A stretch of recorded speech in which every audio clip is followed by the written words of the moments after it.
નમસ્કાર, હું આસ્થા અને આપ જોઈ રહ્યા છો જનાદેશ ન્યૂઝ. નિહાળી આજના મોટા સમાચાર. બાંગ્લાદેશથી સગીરાઓને અમદાવાદમાં મોલમાં સારી નોકરી અપાવવાને બહાને લાવી દેહ વેપાર કરવાનો પર્દાફાશ અમદાવાદમાં કરાયો છે. બાંગ્લાદેશથી ભારતમાં સારી નોકરી અપાવવાને બહાને ગેરકાયદેસર રીતે લાવી તેમની પાસે દેહ વેપાર કરાવતા હોવાનું સામે આવ્યું છે. અમદાવાદ ક્રાઇમ બ્રાન્ચે વસ્ત્રાલ વિસ્તારમાં એક ફ્લેટમાંથી 2 સગીરા અને તેમની માતાને છોડાવવામાં આવ્યા છે.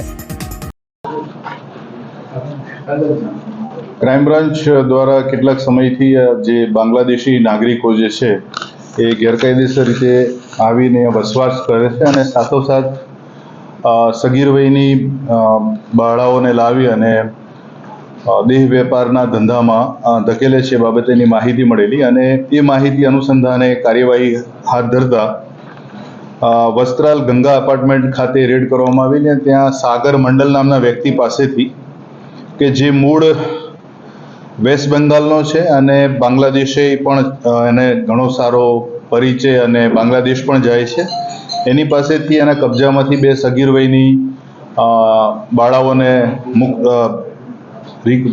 મેળવવામાં આવેલી છે અને સાથે એની માતા પણ હતી.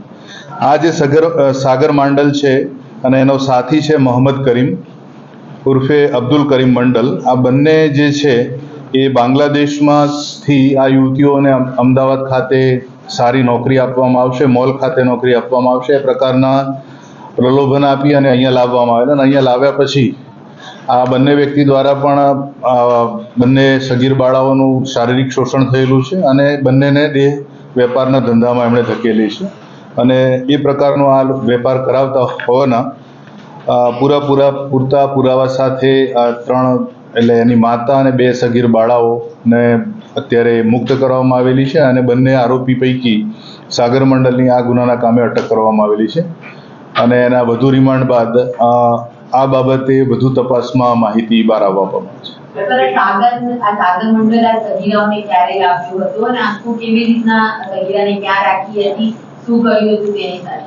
આ બંને જે સગીરાઓ છે એમને વસ્ત્રાલ વિસ્તારમાં રાખવામાં આવેલા હતા ગંગા અપાર્ટમેન્ટમાં અને એ આજથી લગભગ 4 મહિના અગાઉ લાવેલો હતો અને મેં જે કીધું એ પ્રમાણે એમનું પણ શારીરિક શોષણ થયેલું છે આરોપી દ્વારા અને આરોપીએ આ બંને સગીર બાળાઓને દેહ વેપારના ધંધામાં ધકેલેલી છે.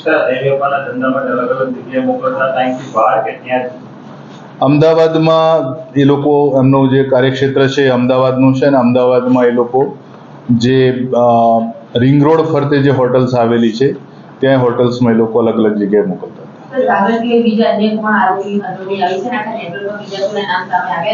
હાલ એક આરોપીની ધરપકડ કરવામાં આવેલી છે, સાગર મંડલ અને અબ્દુલ કરીમને ધરપકડ કરવામાં આવનાર છે. આમાં સંડોવાયેલા અન્ય કેટલાક બીજા વ્યક્તિઓની પણ ધરપકડ કરવામાં આવનાર છે અને હાલ જે પ્રાથમિક તપાસ જે અને જાણકારી જે મળી છે ગુનો નોંધાયા પછીની અને જે સગીર બાળાઓની જે એમની માતાને પૂછપરછ દરમિયાન જે જાણવા મળ્યું છે એ ઉપરાંત કદાચ શક્યતા છે કે હજુ વધુ આ પ્રકારના ભોગ બનનાર મળી આવનાર છે.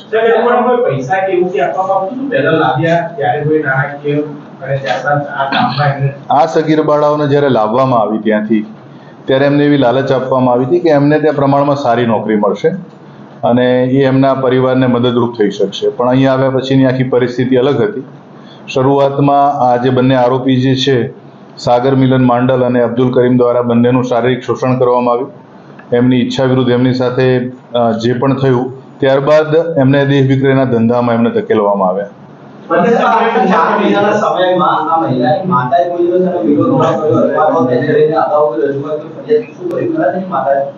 ત્રણેય જે છે ભોગ બનનાર એ ત્રણેય બાંગ્લાદેશી નાગરિક છે અને અહીંયા એ લોકોની પાસે આ રજૂઆત કરવા માટેના અથવા તો આ જે બંનેના એટલા પ્રભાવમાં અને ડરમાં હોવાના કારણે એ લોકોએ કોઈ જગ્યાએ રજૂઆત અગાઉ કરેલી નથી. સગીર બાળાઓની ઉંમર અંદાજે 15 થી 16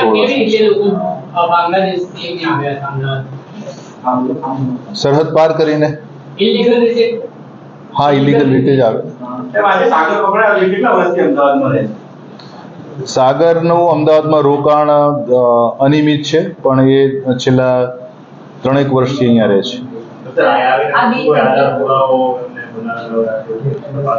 એ હાલ તપાસની કાર્યવાહી હાથ ધરાયેલી છે કે એમણે કોઈ અન્ય ભારતના નાગરિક ન હોવા છતાં અન્ય કોઈ દસ્તાવેજો બનાવેલા છે.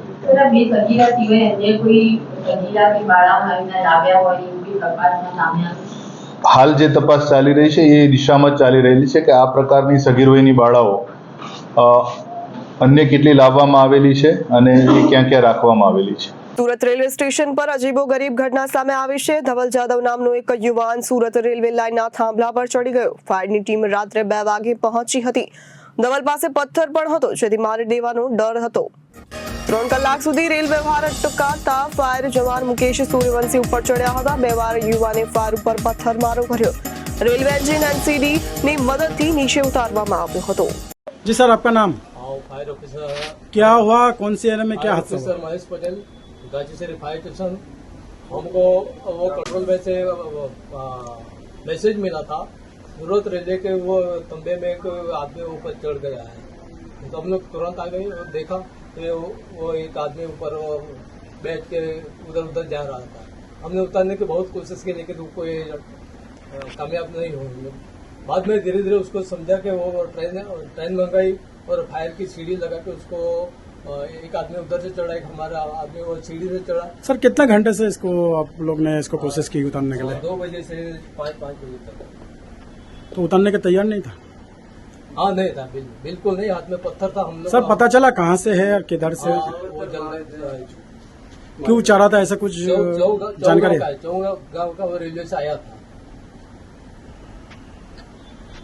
तो सर, उसकी जीआरपी के पुलिस को आपने हैंड ओवर कर दिया? जी जी. और रेलवे आरपीएफ को प्रेम सिंह को आपने दे दिया है. उसका कुछ मेडिकल जांच करवाया आपने? तो ऐसा तो कुछ है नहीं. 108 वगैरह कोई? ऐसा कुछ 108 भी वो आया था लेकिन वो उसके कोई दिक्कत नहीं है. सर, वो नशा के भान में चला था, कोई सुसाइड करना चाहता था? पागल भी है क्योंकि वो ऊपर वो कार के ऊपर वो डांस कर रहा था, वो ऊपर खड़ा हो जाता था. अगर वो नशा वाला होता तो नीचे गिर जाता ना. सर, रेलवे के सब ट्रेनों आने जाने का नुकसान तो हुआ ना? हाँ जी सर, 3 घंटे से ट्रेनें बंद करवाई थी और पूरी लाइन बंद करवाई. तो सूरत शहर की फायर सेफ्टी आप लोग हो गए ना? जी. कहाँ से? झपा बाजार? गाची से बागड़ पे. છોટાઉદેપુર જિલ્લાના એક ગામના પ્રાથમિક આરોગ્ય કેન્દ્રમાં પાછળ રહેતા એક વ્યક્તિ અચાનક દવાખાને પહોંચી ગયો અને નહાવા લાગ્યો હતો અને નર્સની સામે જ તેનું પેન્ટનું ઘૂંટણ ખેંચી અશ્લીલ માંગણીઓ કરવા લાગ્યો હતો. આ સમગ્ર મામલે નર્સે છેડતી અંગે પોલીસમાં ફરિયાદ નોંધાવી હતી, જેના આધારે આરોપીની ધરપકડ કરવામાં આવી હતી. ઘટના એ બની કે પહેલાં ફર્સ્ટ ઓફ ઓલ કલકત્તાની જે ન્યૂઝ છે એ આખી સમગ્ર ગુજરાત ભારતમાં ગુંજી ઉઠી છે. જો કોલકાતાના જો સપોર્ટ માટે ના હોત, જેવી એવી ઘટના જો મારી જોડે બનતી હોત તો શું થતું? અત્યારે એના માટે હું બચી ગઈ છું કે આગળ શિક્ષણાત્મક પગલાં લેવા માટે અત્યારે સેફટી માટે બધે સ્ટાફ નર્સ માટે સેફટી જરૂરી છે. જો મારી જોડે બનતા રૂકી ગઈ છે, સ્ટોપ થઈ ગઈ છે, જો આવી જો બીજી જગ્યાએ ના બની શકે એને માટે શિક્ષણાત્મક પગલાં લેવા જરૂરી છે. ગઈ તારીખ 20/8/24ના કલાક 19:00 વાગ્યાની આસપાસ કરાલી પોલીસ સ્ટેશન ખાતેના પ્રાથમિક આરોગ્ય કેન્દ્ર ખાતે એક ઈસમ દ્વારા નર્સની છેડતી કરવામાં આવેલી, જે બાબતે કાયદેસરની ફરિયાદ નોંધી આરોપીને પકડવાની તજવીજ હાથ ચાલુ છે. શું નામ સાહેબ આપનું? PISD કલારા. રાજકોટમાં ફરીથી પ્રતિબંધનો ભંગ થયો છે. પોલીસને પડકારતો વધુ એક વિડીયો સોશિયલ મીડિયા પર વાયરલ થયો છે. ખુલ્લેઆમ દારૂની મજા માણતા 2 યુવકોનો વિડીયો વાયરલ થયો છે. રેસક્રોસ સ્થિત ચિલ્ડ્રન ગાર્ડનમાં 2 યુવકો સ્ટેચ્યુ પર બેસીને દારૂ પીતા હોવાનો વિડીયો સામે આવ્યો છે. દિવસના અજવાળામાં નશામાં ધૂત યુવકો પ્રતિમા પર બેસી દારૂ પીતા જોવા મળ્યા હતા. એક જાગૃત નાગરિકે આ વિડીયો ડાઉનલોડ કરી વાયરલ કર્યો હતો.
વીર નર્મદ દક્ષિણ ગુજરાત યુનિવર્સિટીના કુલપતિ તરીકે ડોક્ટર કિશોરસિંહ ચાવડાની નિમણૂક કરાઈ છે. ડોક્ટર કિશોરસિંહ ચાવડાની કુલપતિ તરીકે ફરીથી થઈ નિમણૂક.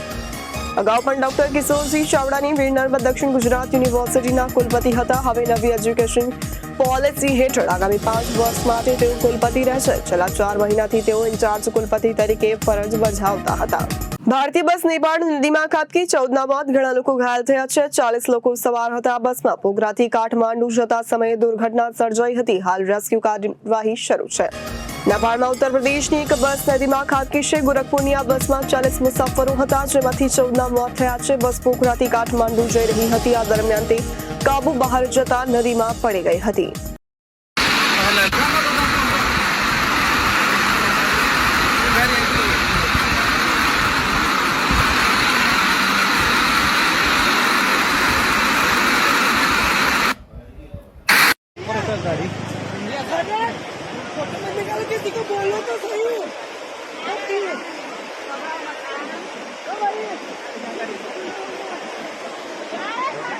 પીએમ મોદી હાલ વિદેશ પ્રવાસે છે, ત્યારે પીએમ મોદી પહોંચ્યા કીવમાં ગાંધી સ્મૃતિ. ભારતીય સમુદાયના લોકો એકઠા થયા. થોડી વારમાં ઝેલેન્સ્કીને પણ મળશે.